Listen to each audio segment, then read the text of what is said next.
தூத்துக்குடியில் ஸ்டெர்லைட் ஆலை வேண்டும் என தந்தை கதிர்வேலும் வேண்டாம் என மகன் பெருமாள் சாமியும் கூறி வருவது பொதுமக்கள் மத்தியில் பேசும் பொருளாக மாறி உள்ளது. தூத்துக்குடி மாவட்டத்தில் கடந்த 22 ஆண்டுகளாக செயல்பட்டு வந்த ஸ்டெர்லைட் ஆலையை மூட வேண்டும் என 2018ஆம் ஆண்டு பல்வேறு அமைப்புகள் போராட்டங்கள் நடத்தியது. போராட்டத்தின் போது காவல்துறையினர் நடத்திய துப்பாக்கிச் சூட்டில் 13 பேர் உயிரிழந்தனர். இதனையடுத்து ஸ்டெர்லைட் ஆலையை மூட தமிழ்நாடு அரசு உத்தரவிட்டது. இருந்தும் ஸ்டெர்லைட் ஆலையை மீண்டும் திறக்க கோரி வேதாந்தா நிறுவனத்தில் வேலை செய்யும் ஊழியர்கள் மற்றும் பொது மக்கள் சார்பில் உச்சநீதிமன்றத்தில் மனு தாக்கல் செய்யப்பட்டது. இந்த நிலையில் வேலையில்லா திண்டாட்டம் அதிகரித்து வருவதால் தொழிற்சாலையை மீண்டும் தமிழக அரசு திறக்க வேண்டும் என போராட்டம் நடத்த கடந்த வாரம் INTUC, தமிழ்நாடு எழுச்சி தொழிலாளர் நலச்சங்கம், உள்ளூர் மீனவர்கள் உள்ளிட்ட பல்வேறு சங்கங்கள் திட்டமிட்டிருந்தனர். ஆனால் காவல்துறையோ சட்டம் ஒழுங்கை காரணம் காட்டி போராட்டத்திற்கு அனுமதி மறுத்தது. ஆனால் பத்திரிகையாளர்களை சந்தித்த கதிர்வேல் சட்ட ரீதியாக நீதிமன்றம் சென்று போராட்டம் நடத்த அனுமதி வாங்குவோம் என்றார். பின்னர் பல்வேறு அமைப்புகள் ஸ்டெர்லைட் ஆலைக்கு ஆதரவாக போராட்டம் நடத்த அனுமதி வழங்கக்கூடாது என கூறி வந்த நிலையில் தமிழ்நாடு காங்கிரஸ் கமிட்டியின் மாநில பொதுக்குழு உறுப்பினரும் ஸ்டெர்லைட் ஆதரவாளர் கதிர்வேலின் மகனுமாகிய பெருமாள் சாமியும் ஸ்டெர்லைட் ஆலையை திறக்க அனுமதிக்க கோரி போராட்டம் நடப்பதற்கு எதிராக போராட்டம் நடத்த அனுமதிக்க கூடாது என தெரிவித்திருந்தார்.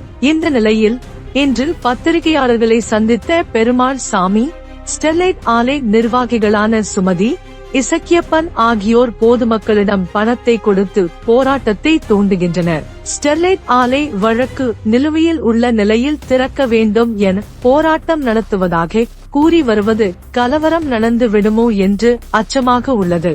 ஆகவே காவல்துறை இரும்பு கரம் கொண்டு அடக்கி வைக்க வேண்டும். தமிழக அரசும் ஸ்டெர்லைட் ஆலையை முற்றிலுமாக அப்புறப்படுத்தி அங்கு வேறு ஒரு தொழிற்சாலையை கொண்டு வர வேண்டும். வேலைவாய்ப்பு இல்லாததால் ஸ்டெர்லைட் தொழிற்சாலை வேண்டுமென கூறுவது ஏற்கத்தக்கதல்ல. தூத்துக்குடியில் வின்ஸ்பாட் தொழிற்சாலை, பர்னிச்சர் பார்க், சாப்ட்வேர் நிறுவனம் வந்துள்ளது. இதனால் வேலை வாய்ப்புகள் அதிகமாகி உள்ளது. ஆகவே தூத்துக்குடி ஸ்டெர்லைட் ஆலை வேண்டுமென போராட்டம் நடத்தி தூத்துக்குடியை மீண்டும் கலவர பூமியாக்க வேண்டாம் என்று கேட்டுக்கொண்டார். எந்தெந்த வகையிலே ஹவாலா மூலியமா பணத்தை செலவழிச்சு என்னென்ன பண்ணணுமோ பண்ணிட்டு கொண்டு இருக்கிறார்கள். நிறைய பேர் சொல்றாங்க தூத்துக்குடியில் பெருமாள் சாமிக்கு குடோன் இருக்கு, அதனால ஸ்டெர்லைட் சப்போர்ட் பண்றாரு அப்படின்னு. 2018ஓடு எங்களுக்கும் அவர்களுக்கும் இருந்த ஒப்பந்தத்தை நாங்கள் முடித்து விட்டோம். அதுக்கப்புறம் எங்களுக்கு எந்த வியாபார ஒப்பந்தமும் கிடையாது. இதுவரை ஸ்டெர்லைட்டை நம்பி ஒரு பைசா காசை நாங்கள் வாங்க கிடையாது. 2018 ஸ்டெர்லைட் க்ளோஸ் பண்ண பிறகு நாங்கள் தொழில் பண்ணிட்டு தான் இருக்கோம். நாங்கள் உழைப்பாளிகள் தொழில் பண்ணி கொண்டு இருக்கிறோம். அவர்களுக்கும் எங்களுக்கும் எந்த சம்பந்தமும் கிடையாது. நான் அவர்களிடம் ஒரு பைசா இதுவரை வாங்கினதும் கிடையாது. அப்படி வாங்கினவனாக இருந்தால் இந்த மாதிரி தைரியம் பேட்டி கொடுக்க மாட்டேன். அவர்கள் போலியாக ஒப்பந்தக்காரர்களை உருவாக்கி அதன் மூலம் அந்த பணத்தை ஒப்பந்தக்காரர்களுக்கு கொடுத்து அந்த பணத்தை பப்ளிக்கில் பொருளாகவோ பணமாகவோ கொடுத்து போலி போராளை உண்டு பண்ணி அவங்களை கொண்டு ஆர்ப்பாட்டம் போராட்டம் ஸ்டெர்லைட் வேண்டும் என்று நடத்த வைக்கிறார்கள். இது சட்டப்படி குற்றமாகும். இதை மேலே நடவடிக்கை எடுக்க வேண்டும் என்று காவல்துறை கண்காணிப்பாளர் மற்றும் நமது மாவட்ட ஆட்சியர் மற்றும் தமிழ்நாடு முதலமைச்சருக்கு நாங்கள் கடிதம் எழுதி உள்ளோம். இந்த INTUCயும் சரி தமிழக காங்கிரஸும் சரி என்றுமே ஸ்டெர்லைட்டை ஏற்றுக்கொள்ளாது. ஆக பழையபடி நீங்கள் திருப்பி நீங்கள் ஆதரவு ஒரு காலத்தில் தெரிவிச்சிங்கன்னு சொன்னால் துப்பாக்கி சூட்டிற்கு முன்பு ஆதரவு தெரிவித்து உண்மைதான். அது எப்போ ஆதரவு தெரிவித்தோம் என்று சொன்னால் இந்த ஆலை மூடினால் வாழ்வாதாரம் பாதிக்கப்படுமே என்று தெரிவித்தோம். ஆனால் மக்கள் மனதிலே அவர்கள் இந்த ஆலை வேண்டாம் என்று ஒரு முடிவோடு இருக்கும் பொழுது யாராலும் அந்த ஆலையை திறக்க முடியாது. அப்படி அந்த ஆலையை திறக்க வேண்டும் என்று கோர்ட்டில் சென்று நாங்கள் ஆர்ப்பாட்டம் நடத்துவோம் போராட்டம் நடத்துவோம் என்று சொன்னால் நாங்களும் கோர்ட்டுக்கு சென்று தூத்துக்குடியிலே மிகப்பெரிய பேரணியை நடத்துவோம். அனைத்து சங்கங்களும் சரி, அனைத்து கட்சிகளும் சரி, அனைத்து வியாபார சங்கங்களும் சரி எல்லோரும் சேர்ந்து தூத்துக்குடியிலே மிகப்பெரிய அமைதி பேரணியை மாவட்ட ஆட்சியர் மற்றும் மாவட்ட கண்காணிப்பாளர் அனுமதியோடு அமைதியான முறையிலேயே எந்த விதமான அச்சுறுத்தலும் இல்லாமல் அமைதியானவர்களே வாயிலே கருப்பு துணியை கட்டிக்கொண்டு நாங்கள் கண்டிப்பாக பேரணி நடத்துவோம். எங்களுக்கு இந்த ஸ்டெர்லைட் வேண்டாம் வேண்டாம் வேண்டாம். இந்த ஸ்டெர்லைட்டை போக்கிவிட்டு அந்த இடத்திலே தமிழக அரசு கையப்படுத்தி வேற ஒரு நல்ல தொழிற்சாலையை மக்கள் மத்தியிலே அபிப்பிராயம் கேட்டு மக்கள் மத்தியிலே ஒரு ஓட்டெடுப்பு நடத்தி மக்களுக்கு ஏதுவாக தோதுவாக மக்கள் நிம்மதியாக வாழக்கூடிய ஒரு தொழிற்சாலை வர வேண்டும் என்பது எங்கள் விருப்பம். ஸ்டெர்லைட் ஆலை எங்களுக்கு வேண்டாம். இனிமேல் எத்தனை நல்ல விஷயங்கள் ஸ்டெர்லைட் தூத்துக்குடி செய்ய வந்தாலும் சரி, எங்களுக்கு எதுவுமே வேண்டாம். இதுவரை செய்யாத ஸ்டெர்லைட் இனிமேல் செய்ய போகிறது இல்லை. இதுவரை ஸ்டெர்லைட் தூத்துக்குடி மக்களுக்கு பள்ளி கல்வி கொடுத்ததில்லை. இதுவரைக்கும் ஸ்டெர்லைட் மக்களுக்கு என்ன ஒரு நல்ல திட்டங்கள் கொடுத்துருக்காங்க சிஎஸ்ஆரில் எதுவுமே கொடுத்ததில்லை. சும்மா போயிட்டு மீனவர்களுக்கு வலையை கொடுக்கும், அவங்க பிள்ளைகளுக்கு நோட் புக்கு கொடுக்கும்னு சொல்லி ஏமாற்றி கொண்டு இருக்கிறார்கள். ஒரு கம்பெனி மூடி கிட்டத்தட்ட 6 வருஷம் ஆகுது. சிஎஸ்ஆர் ஃபண்டு எங்கேருந்து வருது உங்களுக்கு? எப்படி ஒரு கம்பெனி மூடி 6 வருஷம் கழிச்சு நீங்கள் இன்னும் தூத்துக்குடி ஊருக்குள்ளே நலத்திட்டம் கொடுக்குன்னு சொல்லி யாரை ஏமாற்றிட்டு இருக்கீங்க? யாரை ஏமாத்துறதுக்காக இந்த திட்டங்கள் பண்ணுறீங்க?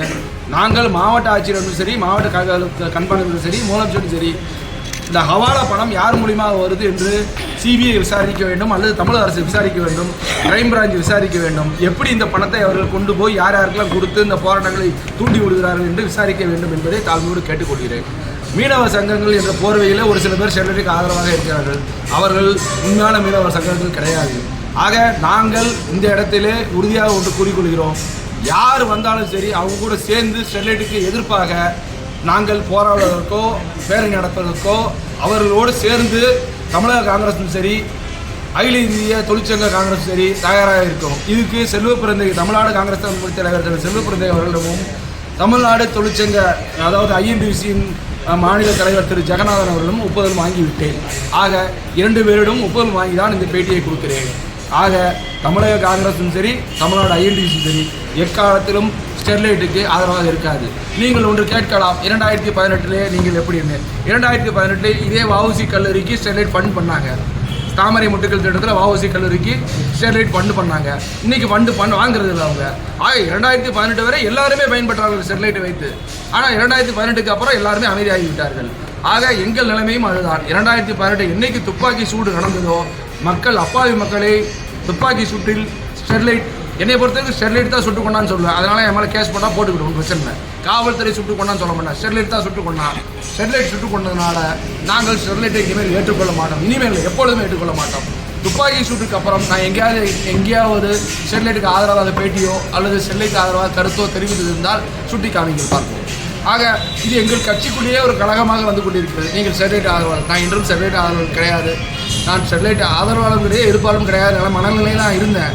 ஆனால் இப்போது சம்பவங்கள் பார்க்கும்பொழுது, இந்த ஆர்ப்பாட்டங்கள்லாம் பார்க்கும்போது தீவிரமான ஸ்டெர்லைட் எதிர்ப்பாளராக என்னை நான் இந்த இடத்துல பதிவு செய்து கொள்கிறேன். இல்லை, இது மாநில துணைத் தலைவர், அதுபோக அகில இந்திய இது. ஆமாம், இல்லை நீங்கள் ஐஎன்டிசிக்கு அவருக்கு சம்மந்தம் இல்லைங்களா? அவருக்கு சம்மந்தம் இல்லைன்னு சொல்லல, அது அவருடைய தனிப்பட்ட கருத்து. ஐஎன்டிசி கேட்டிருக்காங்க, ஐஎன்டிசில இருந்து அவரை நீக்குவாங்களா? அது மாநில தலைவரோ அகில இந்திய தலைவரோ முடிவு பண்ணுவாங்க. அது நம்ம சொல்ல முடியாதுல்ல. நான் சாதாரண பொதுச் செயலாளர் தானே, நான் அதை பற்றி கருத்து சொல்ல முடியாதுல்ல. ஒவ்வொருத்தருக்கும், உங்களுக்கு ஒரு கருத்து இருக்கும், எனக்கு ஒரு கருத்து இருக்கும். கட்சிக்குள்ளேயே பார்த்தீங்கன்னா காங்கிரஸ் கட்சிக்குள்ளே 4 பேருக்கு 4 கருத்து இருக்கும். ஒருத்தர் திமுக ஒரு குட்டில் ஒருத்தர். இனி வருங்காலங்கள் எந்த ஒரு தொழிற்சாலை வந்தாலும் சரி, மக்களிடம் ஒரு கருத்து கேட்பு, ஒரு ஓட்டெடுப்பு நடத்தி பண்ணால் பிரச்சனை இல்லாமல் சுமூகமாக சந்தோஷமாக அமைதியாக இந்த தூத்துக்குடி மாநகரம் திகழும் என்பது என்னோட கருத்து. போராட்டங்கள்லாம் பண்ணும்போது மக்கள் மத்தியிலையும் வேண்டான்னு ஒரு விருப்பம் இருக்கும்போது நான் தீவிரமாக எல்லார்ட்டையும் பல தலைவர்கள் பல பேர்கிட்ட இப்போ கலந்து பேசும்போது எல்லாருமே அந்த மனவில் இருக்கும்போது எதுக்கு வேண்டாம், எதிர்ப்பு தான். எல்லார்ட்டையும் கலந்து பேசும்போது வேண்டாம், எதிர்ப்பு தான். 2018 துப்பாக்கி சூடு நடந்ததுக்கு அப்புறமும் நான் எங்கேயுமே என்னோட கருத்தை பதிவு செய்யவே இல்லை. நான் ஆதரவுன்னு சொல்லி எங்கேயுமே பதிவு செய்யலை. அதோட முடிஞ்சு போச்சு. என்னைக்கு அவங்க துப்பாக்கி சூடு, நான் திருப்பியும் சொல்கிறேன், அது போலீஸ் துப்பாக்கி சூடுலாம் கிடையாது, ஸ்டெர்லைட்டோட துப்பாக்கி சூடு. ஸ்டெர்லைட்டுக்கு தானே துப்பாக்கி சூடு நடத்துனாங்க. போலீஸில் வேண்டாம் போய் அதை சுட்டாங்க, ஸ்டெர்லைட்டுக்காக தான் சுட்டாங்க. அப்போ அந்த ஸ்டெர்லைட் துப்பாக்கி சூடு நடந்ததுனால நாங்கள் அதோட முடிஞ்சு போச்சு. இன்றைக்கி 15 அப்பாவி உயிர்களை இந்த சோஃபியாங்கிற பிள்ளைகள்லாம் வாங்கிட்டு இருக்காங்க. அதெல்லாம் ஏற்றுக்கொள்ளவே முடியாது. எதுக்குமே பீஸ் கமிட்டி மீட்டிங் இருக்குது, எல்லாமே இருக்குது கவர்மெண்ட்டில். அந்த துப்பாக்கி சூடு நடந்தது ஸ்டெர்லைட்டுக்காக தான். அப்போ அந்த ஸ்டெர்லைட் துப்பாக்கி சூடு நடந்ததுக்கு அப்புறம் இதுக்கு மேலேயே நான் ஸ்டெர்லைட்டை சப்போர்ட் பண்ணேன்னா நான் மனுஷனே கிடையாது.